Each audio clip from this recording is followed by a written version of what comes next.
Silav roj baş, var baş, hevan no hevit kim tev başın selametin çen nuçe me amedek nad xwazim jora peşkeş bikin peşi be ert hacem dest pê bikin. Lemeleti Bakurê Kurdistanê ert hejiya rewşeke pir wisa giran acîl tune lê dîsa jî tirsa me heye ji ber ku ew ji meletê bigire heta Entabê, Meraşê heta Hatayê jî ew faya ew ê heye ert hecî heye yani xetekî ert hecî tüm dikare bikeve nava hareketê dikare aktif bibe ev jî milletê me hinekî tirsîne ji ber vê yekê niha li kevn li meletiye kevn li Bakurê Kurdistanê ert hej çêbiye bi 5 pîleyan pîleya pênca saet 6 sibê pêk hat. Navenda ert hejî wekî navçeya meletiya kevn hate eşkerekirin hate diyarkirin ku kurahiya wê bi qasî 15.59 kilometre biye. Ert hej li navenda meletiyê navçeyên derdorê li her wiha li Xarpêtê, Samsunê, Dêrsimê, Rihayê jî hat hîskirin.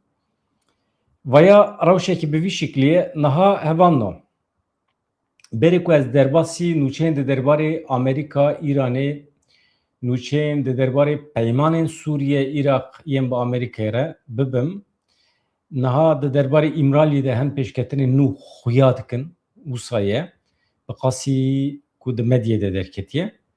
Çi ye rewş hefteya pêşme roja pênşemiyê belkî înî heyeta İmraliyê ya Dem Partî wê biçe bi Rêzar Abdullah Öcalan re hevdîtinekî pêk bîne. Wisa xuya dike ku dibêjin civînekî pir mezin e, civînekî berfireh heye. Ew ê çi bike? Dibe ku rojnamegerên ku ji aliyê Öcalan û dewleta Tirkiye ve hatibin erêkirin biçin wê dirê civînekî çapemeniyê çêbibe. Tabî veya tiştekî îdeal e. Çêdibe çênabe em nizanin lê tenê an hat tê axaftin. An hat tê axaftin. Îja hevan em zanin Rûşen Çakır li ser navê Medyaskopê çû Qandêlê Duran Kalkan re hevdîtin pêkanî lê tiştekî nû ku em jê bibîsîn ez bikarim jara bêjim tune ye. Beriya niha Rêzdar Duran Kalkan di beyanatê xwe de ji xwe tiştê ku gotibû di derbarê pêvajiyê de yani tiştekî wisa nû ku mirov lê zêde bike çi ye? Yani dibe berê ku tu werî vê derê tu biçîye İmralî baştir bû. Qet nebe tiştê ku ew bibêje derbastar e. Lê ême dibê tamam me kongra xwe pêkaniye me restina xwe fesh kiriye ême tenê biryarin. Lê di pratikê de ji bo pêk were dibê serokatiya me yani Öcalan bi xwe were di pratikê de wana pêk bîne. Yani di vê çarçovê de axivî yani tiştê ku em zanin. Tiştekî wisa nû em bibêjin tune ye. Lê em bendê neka hefta pêşiya me heyetekî çawa wê biçe İmraliyê. Tenê heyeta Dem Partiyê yan hakikaten komek rojnameger jî wê biçin. Tiştekî wisa heye. Ya di çav li rêye ku heta dawiya vê mehê ew qanûna meşhûr ku rê li ber vegera gerîla ve dike heta dawiya vê mehê derkeve ji meclîsê. Ama derkeve jî çarşova qanûnê çi ye? Kî digire nava xwe? Hemî girtiye me yê li zindanan gelo wê serbest werin berdan, neyên berdan.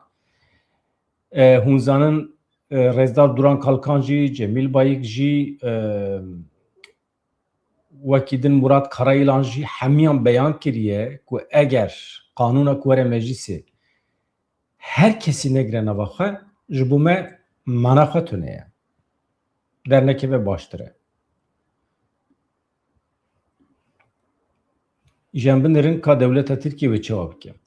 Niha meselekî din jî heye di çarçoveya peymana 29 Çile ya 2026 de heta niha hûn zanin gelek şervanên Hêzên Sûriye Demokratîk Qesedê hatine berdan ji aliyê çekdarên hikûmeta Demkiya Şamê û ji aliyê çeteyên dewleta Tirkiye ve lê doh Azad Osman Ela İbrahîm hatin berdan rewşa wan hinekî cuda ye ji ber ku beriya 7 salan di şerê Serêkaniyê de ew hatibûn binçavkirin ji aliyê çeteyên dewleta Tirkiye ve esîr hatibûn girtin.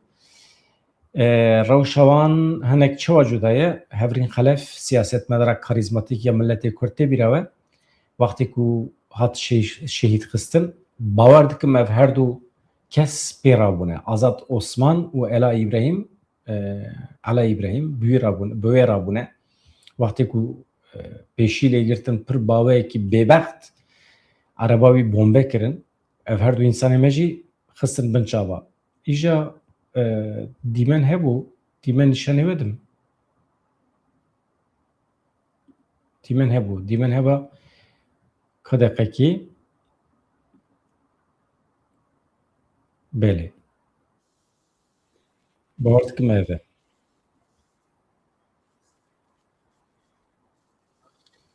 tamam em li dîmena temaşe bikin evanno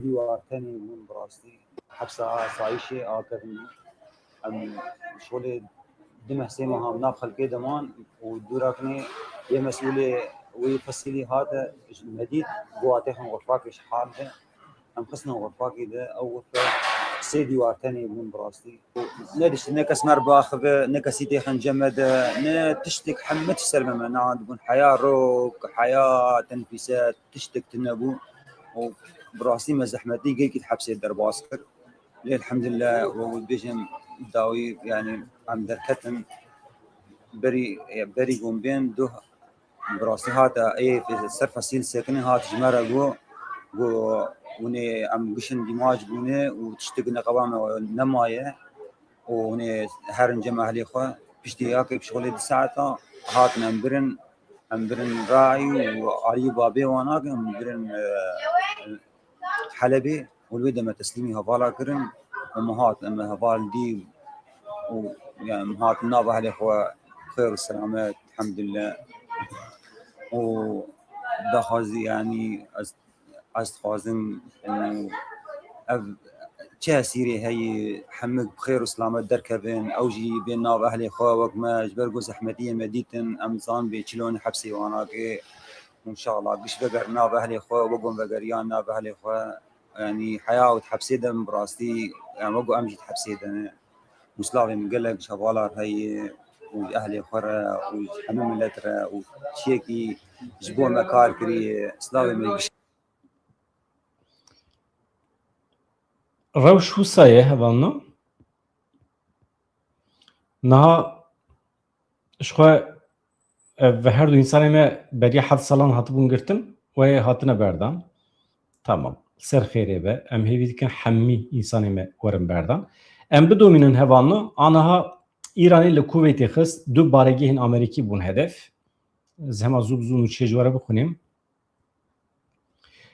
Peyvendiyên giştî supayê passeraniya Îranê ragihand ku wan êrişê du baregehên leşkeriyên Amerîkayên li Kuveytê kirine, artêşa Îranê diyar kir ku bi dron û mûşekan êrişên navenda piştgiriya hêzên bejayî ya Amerîkayê kirine li Arîf Canê û baregeha esmanî ya Elî Miselê ya li ser axa Kuveytê.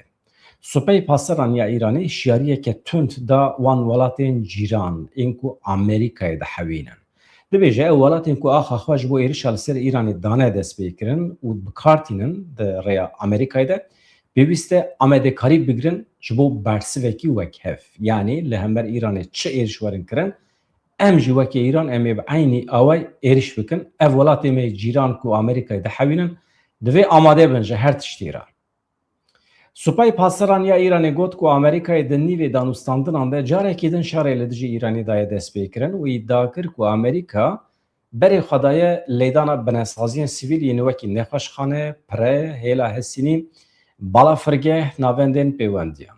Ev kiryar wekî sûçê şer pênase kir û destnîşan kir ku ji ber ku tu dezgehên navnetewî tunene rêlbervankarên Amerîkayê bigirin wan berê xwe daye fermana Qur'anê ku dibêje bi eynî awayî ersiv bidin. Yani qisasa qisas. Li gorî daxuyaniyê êriş bi rêya dronan hatiye kirin ku tê de radara baregeha Elî Salamê hedef hatiye nîşandan bi temamî têk çûye. Her wiha hate îdia kirin ku li baregeha Arîf Canê komekî askerên Amerîkayê jî mirine hêjmar naye beyan kirin. Supayê passeran her wiha eşkere kir ku wan li wan baregehan depoyekê çêkirina çekan jî têk biriye. Ya em derbasî herêma Kurdistanê bibin li wê derêjî ji şeva 15 tîrmehê vir ve êrişên mûşek û dronan yên li ser parêzgeha Hewlêr û Silêmaniyê gelekî zêde bûne. Yani divan sê rojên dawiyê de di 24 saetên derbasbûyê de bi 10 mûşek û 3 dronan êrişê Silêmaniyê hatiye kirin. Bi 13 dronan jî êrişê Hewlêrê hatiye kirin. Êrişên 24 saetên borî bi vî şiklî ne. Şeva 17 tîrmehê bi 2 dronan êrişê navçeya Teslûceyê li Silêmaniyê hatiye kirin. de encam ede her ikem 2 kes birîndar bûne. Şeva 17 tîrmehê dîsa di navbera saet 21 û 22 diyan de bi 5 dronan êrişî Hewlêrê hatiye kirin. Saziya dijî terorê ragihand ku hevpeymanên dron li asîmanan ev hêzên hevpeymanî dron li asîmanan têk birine û tu zirarên canî çênebiye. Dîsa aynê rojê yani 17 tîrmehê dronekî li nêzîkê navçeya Axjelerê ya ser navçeya Çemçemalê li Silêmaniyê ketiye xwarê ji xeynî xîsarên jîngehê tu zirarekê din ya canî çênebiye. Aynê rojê 17 tîrmehê bi 2 mûşekan êrişî kampa Sûrdaşê ya Silêmaniyê hatiye kirin. Dîsa aynê 17 tîrmehê bi mûşekekî êrişî kampên li navçeya Sûrdaşê ya Silêmaniyê hatiye kirin. Berpirsekî Komeleya Zehmetkeşanê Kurdistanê ya Îranê beyan kir ku tu xîsarên canî tunene. Aynê roj em dîsa basa 17 tîrmehê dikin yani doh bi 8 mûşekên cuda êrişî Zirgwezê li Silêmaniyê hatiye kirin de encamê de neh pêşmergên Komeleyê Şoreşker ên Zehmetkeşanê Kurdistanê şehîd bûn. 3 pêşmerge birîndar bûn. Di vê naberê de Mazlûm Abdî bi beyanatekî sersaxî xwest ji rêxistinê re ji malbatên van neh şehîdan re.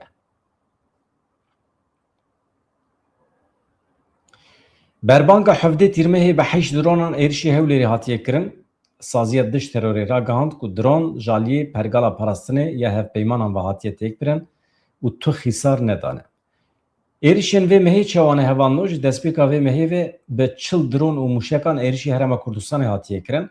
27 ciwan li parêzgeha Hewlêrê ye. Di aynê demê de bi 10 mûşek û 3 dronan êrişî parêzgeha Sulêmaniyê hatiye kirin. Meha derbasbûyî jî bi 13 dron û 2 mûşekan êrişî Herêma Kurdistanê hatiye kirin. Di 27 Sibatê de ango ji destpêka şerê Amerîka İsraîlê yê gel Îranê heta îro 913 dron û mûşekan êrişî Herêma Kurdistanê kiriye. Di encamê de 30 kes şehîd bûne, 340 kes birîndar bûne. Hêjmara êrişan ya li gorî parêziyan jî bi vî şeklî ye. Hewlêrê 622 êriş pêk hatiye, Silêmaniyê 258 êriş, Duhok 31 êriş, Helepçe 2 êriş. Qurbaniyên êrişan jî 30 kesin hevanno. Rewşekî bi vî şeklî li Kurdistanê heye. Niha em derbasî rojhilata navîn bibin. Amerîka di şerê xwe li hemer Îranê de ber bi kuva dişe. Û di vê naberê de Amerîkayê bi Iraqê re bi tonan peyman imzîkirine. Türkiye jî di nav da ye, Sûriye jî di nav da ye. Yani tom barak çawa ku bahs kiribû Türkiye, Irak, Sûriye dibin dewletên navendî. Amerîka bu ara tekiliye xwe pêş dixe lê Kurd li derveyê van peymanan mane. Çünkü em bê dewletin li hûme. Kovara hêzên hewayî ya fezayî ya Amerîkayê ragihand ku ji ber gurbûna şerê Îran û Amerîkayê Pentagonê hejmarekî zêdetir ji balafirên şer ên F-16 û F-35 dişîne rojhilata navîn. Li gorî Kovarê evgav amadebûna Washingtonê ji ber berdewamkirin yan jî berfirekirina operasyona hewayî li hember Îranê nîşan dide. Yani şandina van balafiran ya rojhilata navîn nîşanê me dide ku Amerîka di rojên pêşmê de wê şerê xwe li hember Îranê gurtir bike. Plan proje ew e ev rejîma hêyî desthilatdariya li ser Îranê bi temamî hilweşe. Tabî projeya İsraîlê ew e ne tenê rejîm hilweşe Îran bibe 5 perçe. Yek ji wan perçeyan jî Kurdistan e. Plan ev e ama plan di pratikê de pêk tê pêk ne meselekê dine. Yek jî pêk were em wekî milletê Kurd qas amade ne vê projê di pratikê de pêk bînin û bidomînin. Mesele ew e jî. Li gorî Kovarê evgav amadebûna Washingtonê me gotiye ji bo berdewamkirin ya jî berfirekirina operasyona hewayî nîşan dide. Kovarê diyar kir ku balafirên F-16 yê ku hatine şandin di destnîşankirina pergalên parastina hewayî de pisporin. Serokê Fermandariya Hêzên Hewayî ya Amerîkayê General Kenneth Wilsbach berdewamiya operasyonan piştrast kir got belê rast e lê detayên li ser cî hêzan û çekan neda. Kenneth Wilsbach da zanîn ku êrişên Îranê yên li ser baregehên Amerîkî wê zêdetir bibe sedema gurbûna şer. Niha hevkariya stratejîk heye di navbera Îrak û Amerîkayê de 48 peyman hatine imzêkirin. Tiştek ku mixwast ez balê bikişînim serê ew e. Denabera saziyên giştî û sektora taybet ya Iraq û Amerîkayê de dewarên petrol, enerjî, teknolojî, darayî, ekonomî, çandî, perwerdeyî û di mesela dermanan de 48 peyman protokolên lehevkirinê daxuyaniyê hevkariyê hatin îmzêkirin. Peyman bi beşdariya Serokwezîrê Iraqê Elî Zeydî li Amerîkayê hatiye îmzêkirin û zanin ev camêr gêncê jî hefteyekê li Amerîkayê pir hevdîtin pêkanîn. Ana peymanên di navbera wan de êdî bûye stratejîk. Yani bûne şîrîgê hevê demdirê ji bo Amerîkayê re tesîra Îranê jî li Iraqê kêm dibe. Wezaretên petrol û elektrîkê yên Iraqê û şîrketên serwan ve li gel şîrketên pêşeng yên enerjiyê yên Amerîkayê hevkarî dikin, peymanên hevkariyê îmzêkirin. Duwarê teknolojiyê de, duwarê perwerdê de, di sektora dermanan de jî ji bo pêvajiyên helberîn û davînkirinê li ser hevkariya sektora taybet li hevkirinekê hatiye îmzêkirin. Niha mesela çandinî heye, pîşesazî heye, bazirganî heye, peymanên di navbera Îro û Amerîkayê de tenê bi enerjî û teknolojiyê sînordar nine, li gel şirketên wekî KBR û OP ew kesên li Iraqê van şirketan nas dikin, Polaris, PPTA protokolên cuda hatine îmzêkirin. Şirketên meşhûr mezin yên Amerîkayê ne. Li gel Frito-Lay ji bo pêşxistina sektora çandiniyê jî du peymanên cuda hatine îmzêkirin. Tabii duwarên bazirganî pîşesaziyê de jî li gel şirketên cuda peymanên hevkariyê hatine îmzêkirin. Ofîsa Çapemeniya ya Serokwezîrtiya Iraqê destnîşan kir ku ev 48 peyman wê çarçoveya peymanên aborî yên her du welatan berfirehtir bikin. Wekî din çi dibêjin? Dibêjin ev hevkariya nû ya di navbera saziyên giştî û sektora taybet de wê ji bo veberhênanan yani helberîn, pêşxistin, veguhestina teknolojî, pêşxistina aborî wê bibe zemînekî giring di navbera Iraq û Amerîkayê de. We goterê niha Amerîka dixwaze veguhestina enerjî kîjan enerjî? Enerjiya welatên Rojhata Navîn bi hev girê bide. û bandora tenga ve Hurmuzê jî hinekî kêmtir bike. Li ser wê jî hin peyman hatine îmzêkirin. Ka em bidirin plan û proje çi ye? Tombarak bas dike. Tombarakê ku mala Kurda xirab kiriya Rojava. Nûnerê Amerîkayê tombarak ragihand ku bi hevahengiya li gel Iraqê welatên herêmê ew li ser projeyekî mezin ya enerjiyê kar dikin ku bi rêya xeta bejeyî giringiya stratejîk ya tenga ve Hurmuzê di nava du salan de kêm bibe. Washington û Bexda li ser projeyekî mezin ya enerjiyê kar dikin ku giringiya tenga ve Hurmuzê kêm bibe. Yani Amerîka ji aliyek ve şerê Îranê didomîne ji bo ku bikaribe kontrola Hurmuzê bixe bin destê xwe. Yani xuya ye Amerîka bi vî projeya xwe ya bi rêya bejeyî tesîra Hurmuzê hinekî kêmtir dike. Wê demê îhtimaleke têkçûnî jî daye ber çavê xwe. Yani dibêje eger li hember Îranê ez têk biçim, benda bi Hurmuzê nikaribim bi dest bixim, qet nebe bi rêyên bejeyî ez bikaribim enerjiya welatên Rojhata Navîn bikişînim Avrupayê û Amerîkayê. Qene bikaribim bifroşim, dest dayînim serê. Tombarak nûnerê Serokê Amerîkayê ji bo karûbarê Iraqê di daxuyaniyekî de piştgiriya bê şert û merceya Washingtonê ji bo kabîneya Serokwezîrê Iraqê Elî Zeydî daxuyand. Barak pesnê şiyana Elî Zeydî da yani hêz û quweta wî qabiliyeta Elî Zeydî maşallah dibe dikare di qonaxa bê de bibe hevalbendekî mühim li ser bingeha ewlehî û hevkariyê. Projeya nû ya Iraq û Amerîkayê karkirina li ser projeyekî mezin ya stratejîk ya veguhestina enerjiyê ve hevahengiya li gel Iraqê, Sûriyê, Ürdünê, Tirkiye, Lübnanê û Misrê. Ev e hûn dibînin welatên herêmê tevan bi Amerîkiyan re peyman îmzêkirine. Hevahengî çi ye? Yani bi hev re dixebitin. Hemî bûne koalîsyon. Em li derva mane. Milletê me, rêxistinê me hemî li derva mane. Na projeya nû ya ku Iraqê bi Amerîkayê re imzê kiriye, Sûriye, Ürdün, Tirkiye, Lübnan û Misrê hemiyan digire nava xwe. Hemî jî dibin şîrîgê hevê stratejîk. Armanca serekê ya ve proje ev di nava du salên pêşmede tenga ve Hurmuzê giringiya xwe ya stratejîk wenda bike. Ev yek jî bi rêya bejayiya alternatîv pêkte. De mijareki din de nuneri Serokê Amerîkayê Tom Barak balkişan ser projeya Rêya Navîn ya ku ji Tirkiye dest pê dike bi ser Azerbaycan Tirkmenistanê re derbasî rojhilata Asyaya dûr dibe, yani Asya Navîn wisa dibêjin. Ji xwe arman ji vê yekî ew e ku mîxtarekî mezin a gaza xwezayî ya Asyaya Navîn bigîne welatên Ewropayê. Ew jî meselekî din e yani. Meselekî dervê rojhilata navîn e. Gaza welatên Kazakistan, Özbekistan, wan dere. Wan gaza çawa bi rêyekî tînin derbasî Ewropayê dikin. İja projeya nûjenkirina xeta Kerkûk Banyasê jî heye. Ew jî meselekî cuda ye. Hûn dibînin dunya alem xelk ji xwe re peyman ser peymana çê dikin. Gazên me, petrolê me ji xwe re dibin. û em jî bi Tirkan re tenê wext wenda dikin. Çünkü yani ne mümkün e ku Türkiye hebûna Kurdan qebûl bike, ku em çawa xeyal dikin Türkiye bibe welatekî demokratîk. Yani imkana ku devleta Türkiye bibe demokratîk heye. Ya çawa mümkün e? Ya stand-upçiyekî dikare bavêje hepsê ya.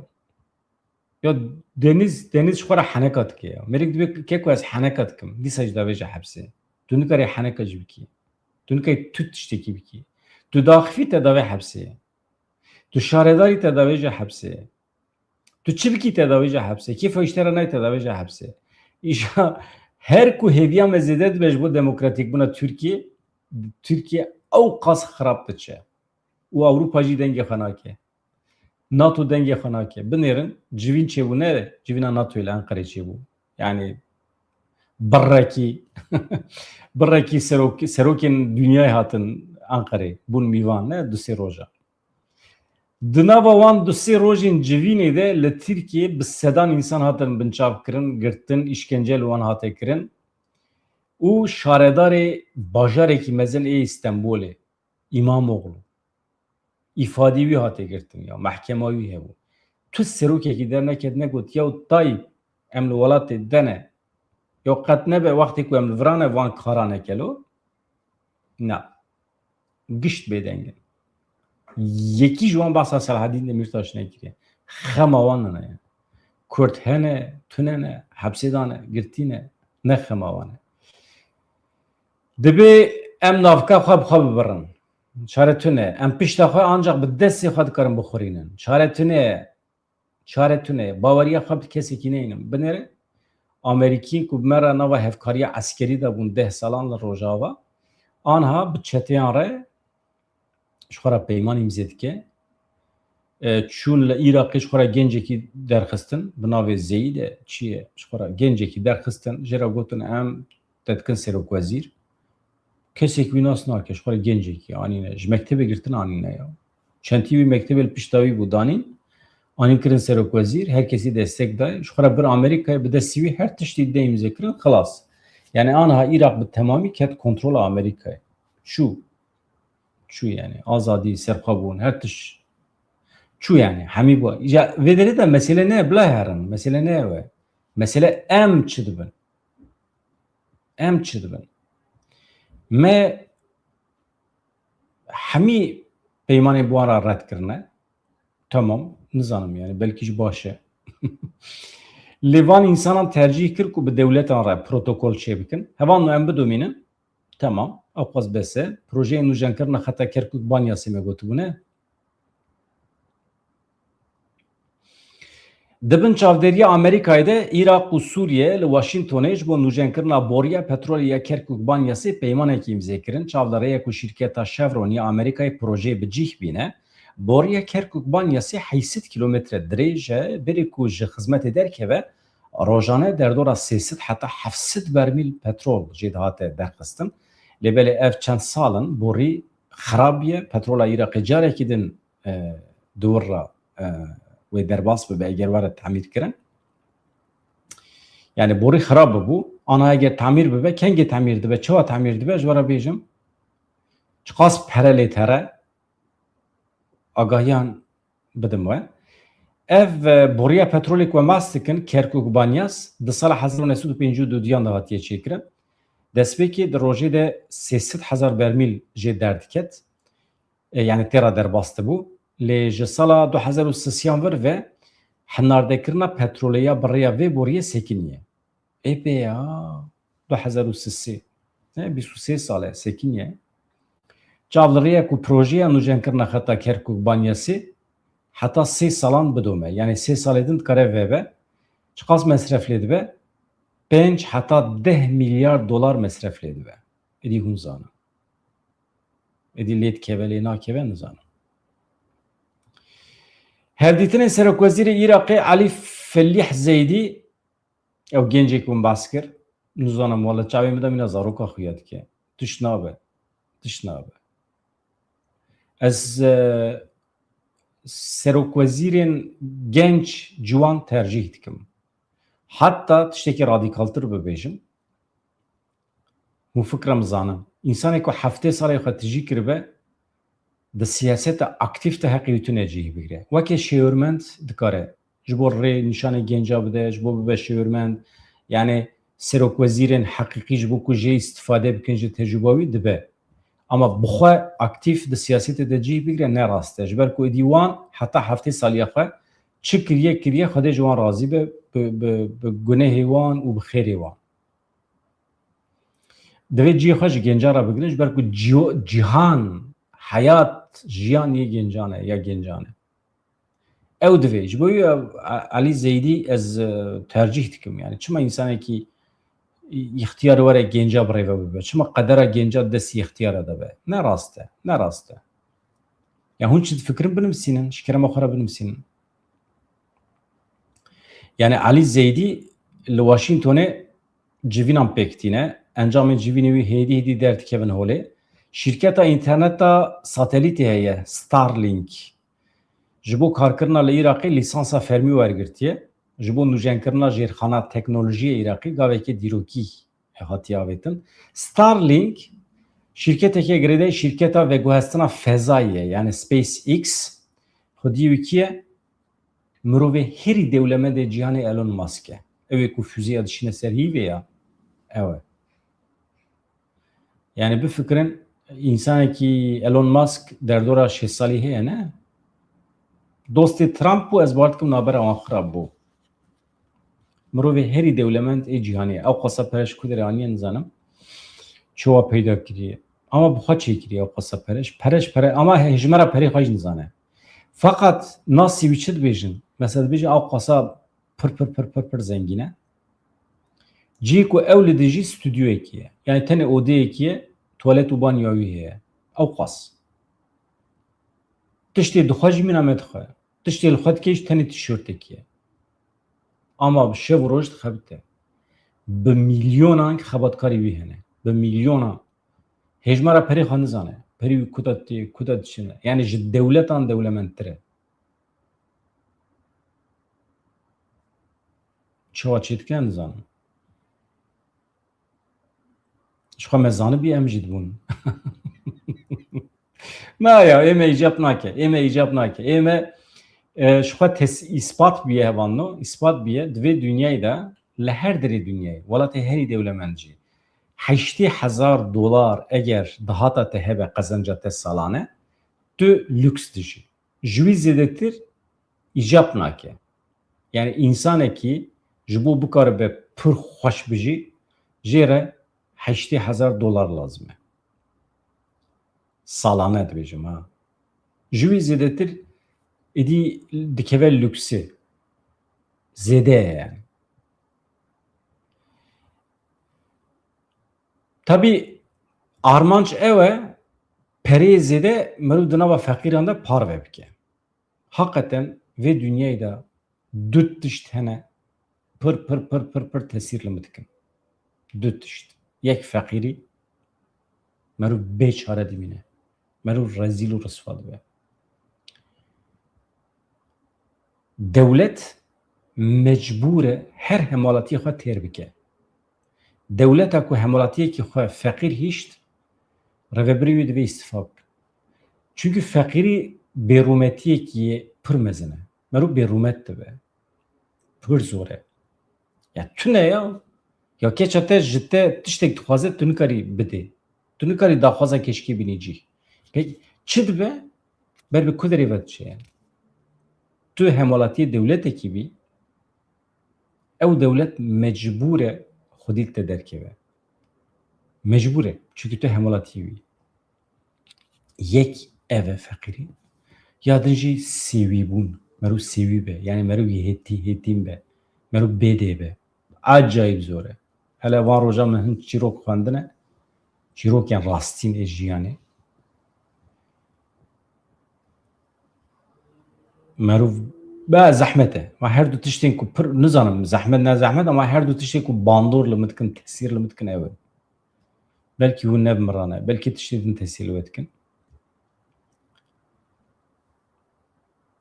ji xwe re ya xwe dibêjim ez sernavê xwe diaxivim sernavê we naxivim tevî welhasil Elon Musk mirovê herî dewlemendê cîhanê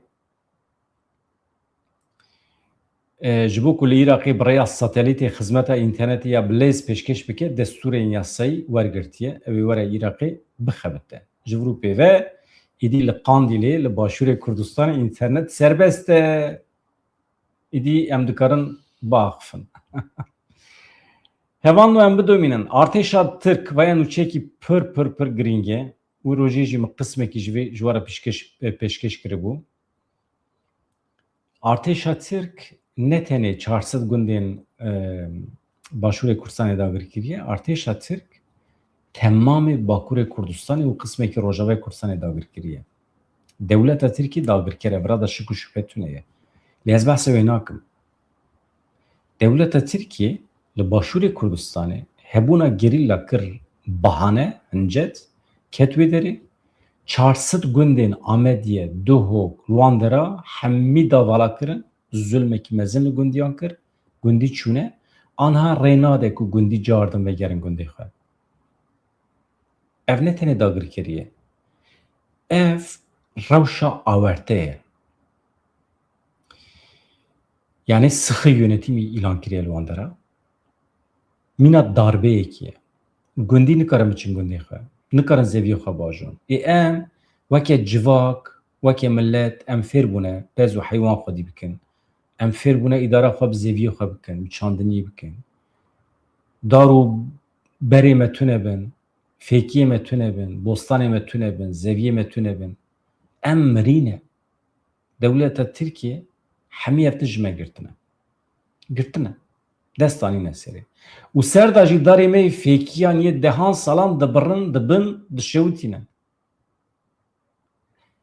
miserê bernamê da got dewletekî ku komedyenekî bavêje hepsê dikare bi te re aştiyê pêk bîne yani tu bawer dikî yani demokrasiyê pêk bîne dewletekî ku aniha ji rêxistinê soz girtiye xwe fesih bike ne rêxistin soz daye xwe fesih bike û vekişiye ye heremê parastinên medyê temamî vekişiye çûye heta Qandîlê ama yek rojekî me ji tu derdorekî nebîstiye ya dewleta Tirk jî divê ji Başûrê Kurdistanê vekişe dewleta Tirkiye bila bibêje îş û karê min nema rêxistin vekişe ez ê jî vekişim mij kesî nebîstiye mij ji rêveberên me yên Qandîlê jî nebîstiye weke şert hevan no divê em ji rêveberên me ê Kurdan bibîsin em çawa vekişiyan hûn jî vekişin pir basît hûn jî vekişin çima em nabîsiyan nizanim zêdeyî 400 gundên behdînanê ji aliyê dewleta Tirkiye ve ji niştecihên wan ên resên hatine valakirin û destûr nayedayîn ji bo serdanê jî vegerin ser axa xwe gundê xwe herema Başûrê Kurdistanê û ya Iraqê di derbarê vê mijarê de bêdengin tevî pêvajoyê aştiyê jî heye qaşo civaka demokratîk biryara hikûmeta Iraqê ya ji bo derketina hêzê heye wan jî biryar daye ku em ji Tirkara bêjin bila derkeve artêşa Tirkiye ji nava axa Başûrê Kurdistanê dernakeve ji behdînanê dernakeve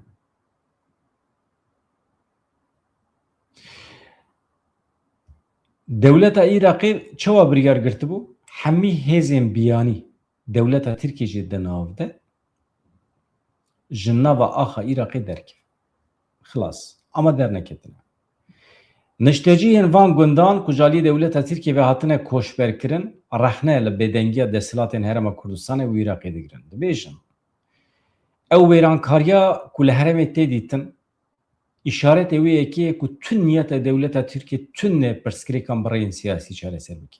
Tespîtekî pir dicî de ye. Dîsa welatiyan beyan kir ku dewleta Tirkiye raz û baxê wan talan dikin, darên sed salî dibirin, dibin Tirkiye, difroşin. Welatiyan da zanîn ku dewleta Tirkiye bi buldozeran, bi tankan, daristanê wan têk dibin, xira dikin, dibirin. Ji ber teqînan jî gelek anî miçiqîne. Bi vê yekê dikin armanc ku milletê me êdî nikaribe vegere ser mal û milkê xwe. Ji tevahiya 310 gundên li ser sînorê navçeya Amediyê zêdetirî 240 gund li nahiyeyên Dera Lûk, Şeladis, Qanîmesî û Bamernê hatine velakirin. Li nahiyeyên Batîfa, Bêgova û Derkarê ên li ser sînorê îdareya Serbixwe ya Zaxwe not gund ji ber dagirkeriyê bûne herêmên qedexekirî. Li deşta Nehlê li nahiyeya Dinartê ew jî li ser navçeya Akrê ne nêzîkî 6 gund ji ber bombebaran dagirkeriya dewleta Tirkiye nişteciyê wan neçar mane dev ji ciyê xwe berdin. Li ser sînorê nahiyeya Etrûşê jî li navçeya Şêxanê zêdeyî 10 gund wekî herêmên qedexekirî hatine diyarkirin. Yani rewşa awerte li wan hatiye yani pêkanîn. İnsan li hin gunda ez pê hesiya me destûr didin gundî vêgerin gundê xwe lê bi şertê ku ji xwarina xwe ya şexsî zêdetir xwarin nebin gund. Mesela ji bo rojekî diçî gundê xwe ji bo zeviya xwe bajî mesela. Ew jî hîn gund. Tu ancak ji bo kesekî xwarinekî dikarî bikî çentê xwe bibî. Ji bo du kesa te bir qedexe ye. Dewletekî wisa ye ya. Ya ez kim şüphê carna ji milletê me ya. Dewleta Tirkiye nas nakin. Nas dikin gelo. İnsanên ku bibe xwedî hêvî di derbarê dewleta Tirkiye'de xuya ya nas nekiriye. Hakikaten. Meriv bi xwe mecbûr e hêviyê biafirîne. Gerek tu bi xwe hêviyê biafirînî. Tu bi xwe bibî hêvî ji bo milletê xwe. Tu ne li benda dewleta Tirkiye bî. Bendewarî tiştekî pîs e. Bendewarî lawazî ye. Mehrûmî ye. Merû çawa li benda xelkê dimîne? Merû benda xwe dimîne. Merûv hêvî diafirîne. Bi însanê xwe re, bi milletê xwe re.